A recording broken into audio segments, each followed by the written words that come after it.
Dan saat ini, saudara, kita telah bergabung bersama dengan Direktur Utama RSUD Sayang Cianjur, Darmawan Setiabudi Dahlan. Selamat pagi, Pak Darmawan.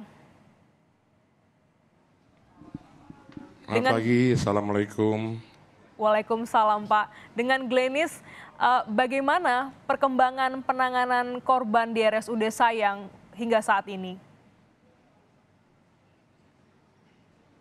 Alhamdulillah penanganannya sudah mulai landai ya. Jadi sekarang tinggal 86 pasien yang masih kami rawat di tenda-tenda.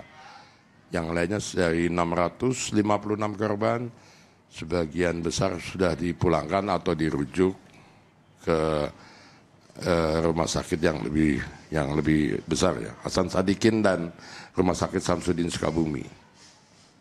Bagaimana dengan 86 pasien ini, Pak? Apa yang mereka alami? Yang masih tersisa itu yang ya cedera ringan, sedang, pada luka-luka ringan dan sedang. Tapi kalau yang berat kita rujuk segera. Hari ini Menteri Kesehatan berkunjung, Pak, ke RSUD Sayang pagi hari ini. Apa yang menjadi perhatian Menteri Kesehatan? Saya melihat kesiapan rumah sakit dan cara penanganannya, SOP-nya yang ada di lapangan.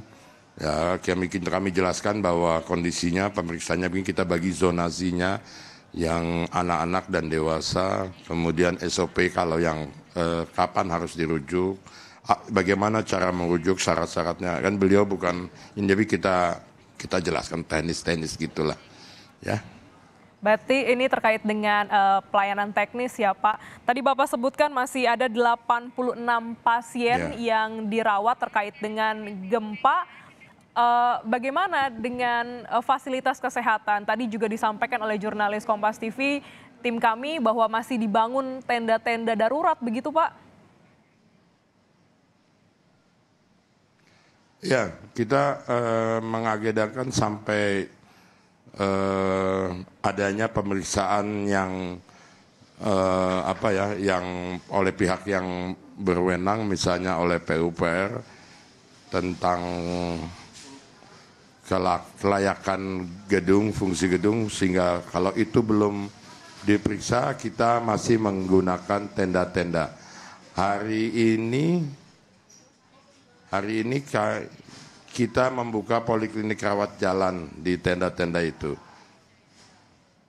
Poliklinik rawat jalan ini untuk warga yang terdampak gempa ya, Pak, yang ingin tetap berkonsultasi dan berobat? Ya, untuk masyarakat yang customer kita, jadi pelayanan tetap dibuka. Pelayanan tetap dibuka dan untuk kapasitasnya, Pak, bagaimana? Tetap dilayani dengan tenda-tenda darurat ya, Pak? Ya, setiap tenda darurat dilayani oleh yang dokter spesialis yang bersangkutan. Dan kalau sesuai arahan dari BPJS itu sampai jam sekian, sekian pasien, kalau lebih nanti ganti dokter spesialisnya. Pak, mayoritas untuk... Kita lihat kondisinya. Pak Darmawan, ini terkait dengan korban gempa. Ini mayoritas mengalami luka begitu ya, Pak, patah kaki, patah tulang begitu. Bagaimana dengan kebutuhan tim medis, obat-obatan? Apakah ini juga sudah mulai membantu untuk melayani? Oh ya, sarana dan prasarana nggak ada masalah. Bantuan banyak sekali dari semua pihak, baik obat dan tenaga kesehatan. Kami tidak ada masalah itu. Tinggal kita membagi tenaga-tenaganya kita arahkan aturan. Tapi mencukupi. sudah mencukupi ya Pak untuk tim medis, untuk obat-obatan. Ini juga menjadi perhatian pagi hari ini Menteri Kesehatan berkunjung ke RSUD Sayang Cianjur, Jawa Barat. Tadi Bapak juga sampaikan terkait dengan memfokuskan bagaimana pelayanan teknis. Apakah juga Menteri Kesehatan menginstruksikan untuk penambahan bed, tenda, ataupun juga prosedur penanganannya Pak? Enggak, cukup ya jalan sudah sesuai ini arahan. Tadi alhamdulillah sepertinya puas Pak Menkes. Insya Allah. Oke, baik. Berarti memang ini sudah berjalan dengan baik. Ini kita harapkan juga pelayanan lebih maksimal untuk bisa mengobati para korban luka. Pak, kami juga ingin tahu bagaimana sebenarnya prosedur penanganan untuk korban gempa di Rumah Sakit Sayang, Pak. Maksudnya prosedur apa? Jadi kalau pasien datang itu ada namanya triase di IGD. Jadi dipilah-pilah apakah ini harus masuk ke dalam IGD atau ke mana, ke tenda-tenda, kemudian ditentukan tindakan selanjutnya. Apakah cukup di tenda itu dipasang infus dan diberikan obat-obatan, apa harus segera dirujuk. Dan siapa yang merujuk, tim yang merujuk, ambulannya kita siapkan semua. Oke, untuk pagi hari ini sampai dengan pagi hari ini pasien yang datang begitu Pak, warga yang datang ini mengeluhkan apa Pak? Masih efek dari bencana itu ya, kesakitan, luka-luka, meriang, panas segala macam itu biasalah Bu, Mbak. Oke, berarti mengeluhkan efek dari pasca gempa ini. Kalau untuk korban yang mengalami patah tulang, apakah sudah ditangani ataupun dirujuk, Pak? Ya, prosedur awalnya kita tangani dulu oleh dokter bedah dan dokter ortopedi.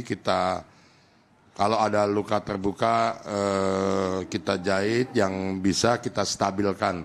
Sehingga jangan menambah beban kepada pasien itu. Begitu ke tempat center yang lebih ini, Samsudin dan Hasan Sadikin bisa langsung segera dilakukan operasi, tidak perlu lama-lama asesmennya. Itu udah standar operasional semua rumah sakit dan bagian bedah. Oke, baik. Jadi memang langsung ditangani untuk bisa dipertimbangkan, ditangani langsung ataupun segera dirujuk ke rumah sakit terdekat ataupun yang lebih besar.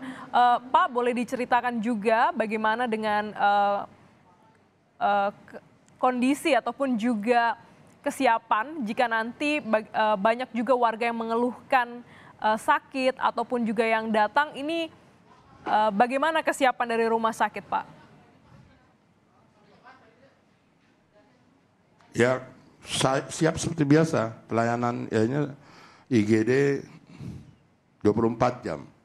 Saya meyakinkan bahwa dokter dan dokter yang jaga ada dan siap menerima mereka, dan kemudian kalau ada konsultasi ke dokter spesialisnya dimohon tidak meninggalkan kota dalam minggu ini sampai selesai untuk konsultasinya.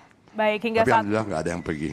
Oke, baik. Hingga saat ini RSUD Sayang Cianjur masih menerima pasien korban gempa dan juga membuka operasional pelayanan rumah sakit seperti biasa, dan ini diharapkan juga bisa melayani dan juga mengobati korban gempa di Cianjur. Terima kasih Bapak Darmawan Setiabudi Dahlan, Direktur Utama RSUD Sayang Cianjur, telah bergabung dalam Breaking News Kompas TV.